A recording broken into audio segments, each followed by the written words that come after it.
painted, painless learning. અહીંયા ધ્યાન રાખો ભાઈ, શું કીધું ભાઈ? જેમાં અહીંયા AB બરાબર AC હોય, એટલે કે આપણને કીધું ભાઈ એવો ત્રિકોણ દોરવાનો છે કે AB બરાબર શું હોય ભાઈ?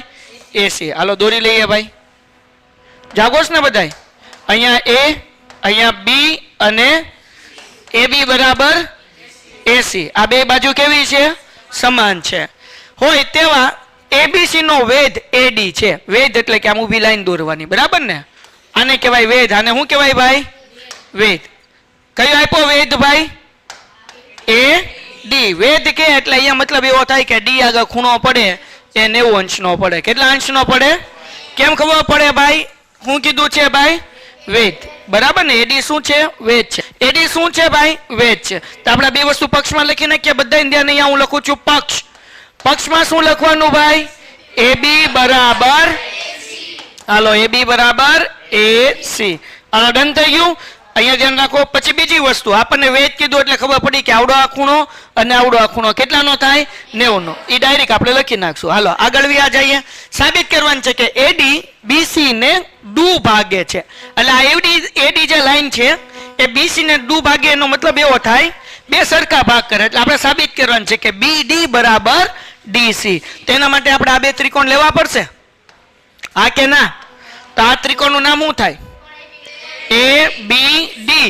આવડો આ ત્રિકોણ. પછી આ બાજુનો ત્રિકોણ AC. ડન છે. હાલો લખી નાખીએ ભાઈ. તો આપણે આ લખી નાખીએ. સાધ્ય બાધ્ય કઈ લખવું નથી, ના કઈ નથી લખવું, ડાયરેક્ટ નંબર 1 લખી નાખું. ત્રિકોણ ABD અને ત્રિકોણ ACD થાય કે ન થાય? હા કે ના? ઓકે. આ બે ત્રિકોણ માટે હવે બે વસ્તુ તમે તમને કીધું ભાઈ પક્ષમાં. પેલું તો શું આપ્યું છે ભાઈ? AB બરાબર, અહીંયા ધ્યાન રાખ, બહાર નથી જોવું, દાખલામાં ધ્યાન રાખ. બહાર કઈ ઓલી આલિયા ભટ્ટ નથી કે એ ડાન્સ કરે ને તને એમાં મજા આવે, અને કઈ એવી કપડાં પહેરીને નથી આવી કે મજા આવે. અહીંયા ધ્યાન રાખેલા. અને એકવાર મોડા આવ્યા હોય ને તો આવી રીતના ઊભું નહીં રહેવાનું, અંદર ગળીને બેસી જવાનું, બરાબર? મને પૂછવાનું જ નહીં, આવું એમ લેક્ચર શરૂ હોય ત્યારે ગળીને બેસી જ જવાનું શાંતિથી, બેસીને ડાયરેક્ટ દાખલો જોવા મળવાનું. હાલો અહીંયા ધ્યાન રાખો. તો આપણને આ બે ત્રિકોણની અંદર શું કીધું છે ભાઈ? શું બરાબર છે? AB બરાબર, તો આપણે લખી નાખીએ ભાઈ AB બરાબર AC. કાઉન્સમાં શું લખીશું? પક્ષ. હાલો ડન થઈ ગયું. હવે આ બે ત્રિકોણની અંદર કોઈ સામાન્ય બાજુ ખરી?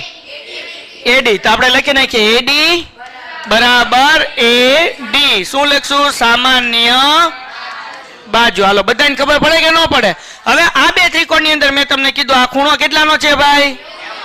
કેટલાનો છે? તો આપણે એ ખૂણા પેલા આવડા બાજુ નામ લખીએ તો કેમ લખાય? ADB. ખૂણો ADB બરાબર ખૂણો ADC. અહીંયા લખશું ખૂણો AD. કાઉન્સમાં હું લખશું ભાઈ? કાટખૂણો. શું લખશું? હાલો ડન થઈ ગયું ભાઈ. તો આ ત્રણ વસ્તુ જોતી હતી, મળી ગઈ. તો ત્રણ વસ્તુના કારણે આ બે ત્રિકોણ કેવા થઈ ગયા? એકરૂપ થઈ ગયા. એટલે લખીએ ત્રિકોણ ABD એકરૂપ ત્રિકોણ ACD. જો કયો નિયમ આવશે? કાટખૂણો આવ્યું, એની સામેની બાજુ કર્ણ આવ્યું અને બાજુ આવી, એટલે કયો નિયમ આવ્યો? કાકબા. કયો આવ્યો? કાકબા. એટલે કાટખૂણો, કર્ણ અને બાજુ. તો કા ક બા. કા એટલે કાટખૂણો, ક એટલે કર્ણ ને બાજુ, એટલે કયો નિયમ આવ્યો ભાઈ? આ બે ત્રિકોણ એકરૂપ થઈ ગયા.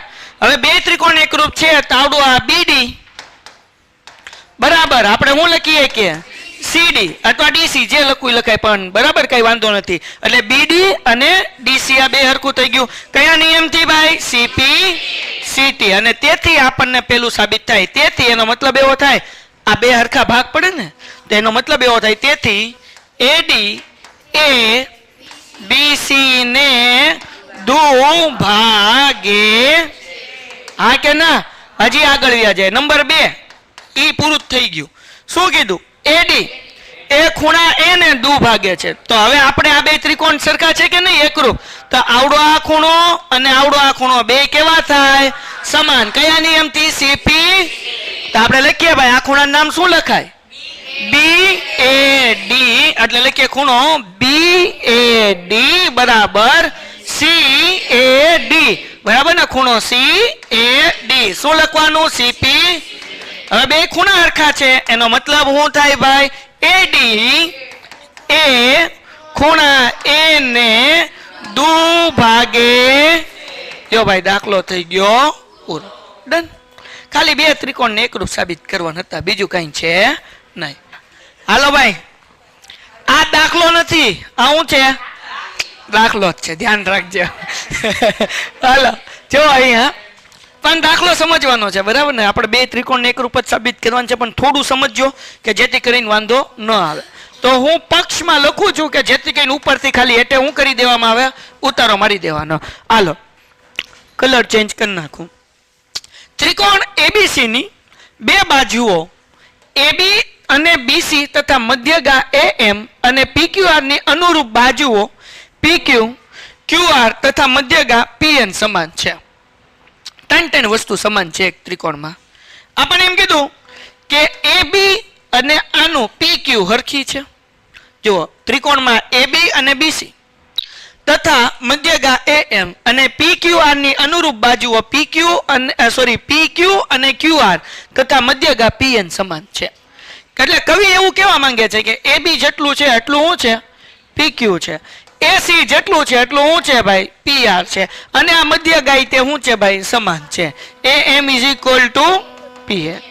એટલી વસ્તુ હરખી છે. આવું કવિએ કીધું. કોઈએ કીધું? કવિએ. કોઈએ કીધું?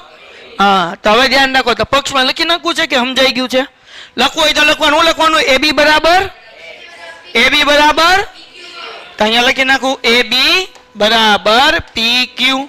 પછી ભાઈ AC બરાબર AC બરાબર PR. પછી ભાઈ AM બરાબર, વાહ હોશિયારના દીકરાઓ બધાય. હાલો PN. ડન થઈ ગયું. સાધ્યમાં તો કે આ જે છે એ લખી નાખો નામ નંબર 1 કરીને અને નંબર 2 કરીને. પેલા હું કીધું ભાઈ? ABM એકરૂપ ત્રિકોણ PQN. હાલો હવે સાબિત કરી નાખીએ. સાબિતી પછી આપણે બીજું લખશું, બીજું સાબિત કરશું. મને આવડે નહીં હોય તમારે બધાને શીખવાડવાનું. તમને ખબર હું કેવો અભણ દેખાવ? હું તને અભણ દેખાવું છું કે સાહેબ અભણ લે? વાહ બાપા અભણ લે. હાલો મસ્તી કરું છું. હવે એક બીજી વસ્તુ સમજાઈ દો, દાખલો શરૂ કરીએ પેલા. આપણને કીધું બેટા કે મધ્યગા PN છે અને મધ્યગા શું છે? AM. મધ્યગા કીધું એટલે M છે ને એ મધ્ય બિંદુ કહેવાય. એટલે કે B થી M નું અંતર ને M થી C નું અંતર કેવું હોય? સરખું.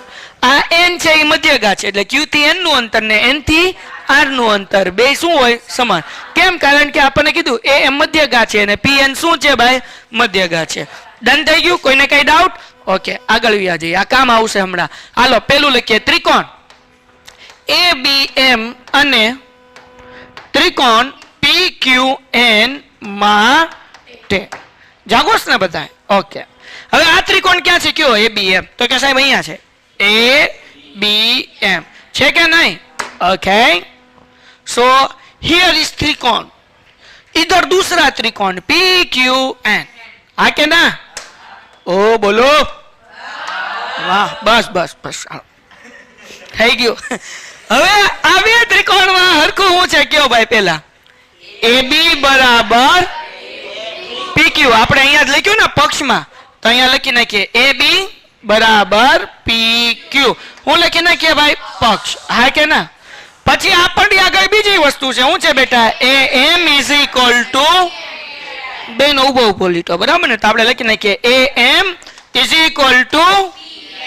હું લખવાનું પક્ષ. હું લખવાનું બીજું હમણાં સમજાયું કે B થી M નું અંતર અને Q થી N નું અંતર બે કેવું થાય? સમાન. તો આપણે લખી નાખીએ BM હે ભાઈ બન QN. હા તો ધ્યાન રાખજો ભાઈ QN. અહીંયા શું લખવાનું? એક જ મિનિટ. અહીંયા આપણે શું લખવાનું ભાઈ? મધ્યગા. શું લખવાનું બચ્ચાઓ? મધ્યગા. તો હવે આ ત્રણ વસ્તુ જોતી હતી, ત્રણ વસ્તુ મળી ગઈ. મતલબ એવો થાય કે બે ત્રિકોણ કેવા થઈ ગયા ભાઈ? એકરૂપ થઈ ગયા. કેવા થઈ ગયા? હાલો તો એ ભાઈ ઊભું રહી જા. હાલો જરાક ધ્યાન રાખો. ઉભા રહો હમણાં લખોમાં. હવે આપણે લખી નાખીએ તેથી ત્રિકોણ ABM એકરૂપ ત્રિકોણ PQN કયા નિયમથી ભાઈ? કયો નિયમ? CPCT નિયમ થોડો હોય. કયો આવે? ત્રણેય બાજુ છે, આ બાજુ અને આ પણ. તો કયો નિયમ આવે? બા યો ભાઈ, આ પેલું થઈ ગયું સાબિત. પણ એક વસ્તુ હું અહીંયા બીજું CPCT થી લઈ લો, કારણ કે મને બીજામાં સાબિત કરવા જોશે. શું? અગર આ બે ત્રિકોણ એકરૂપ છે તો આનો ખૂણો B અને આનો ખૂણો Q બે હરખા થાય કે ન થાય? તો આપણે શું લખીએ કે ખૂણો B બરાબર ખૂણો Q. કયા નિયમથી? CP. આને કહી દઈએ પરિણામ, જે આપણને આગળ કામ આવશે. હાલો આગળ હું કરવાનું છે નંબર 2. આ એક તો આપણે સાબિત કરી નાખ્યું. હવે બીજું સાબિત કરીએ નંબર 2. નંબર 2 આપણે સાબિત કરવાનું છે કે ત્રિકોણ ABC એકરૂપ ત્રિકોણ PQR. આ તો હાવી છે ભાઈ.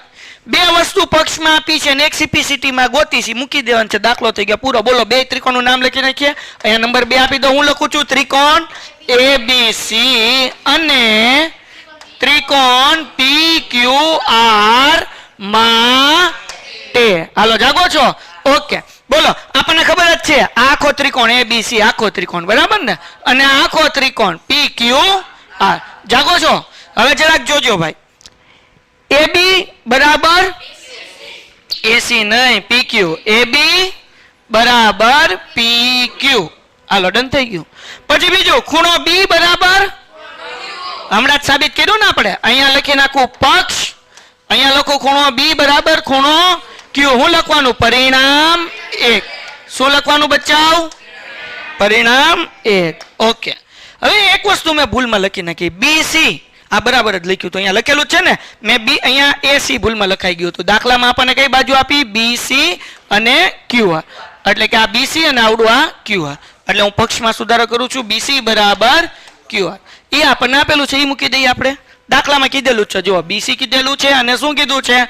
QR. મેં ભૂલમાં હું લઈ લીધું હતું? AC અને PR લઈ લીધું હતું, એટલે મેં રફ કરી નાખ્યું. હાલો તો અહીંયા હું લખી નાખું BC બરાબર QR. પાછું હું લખી નાખીએ પક્ષ.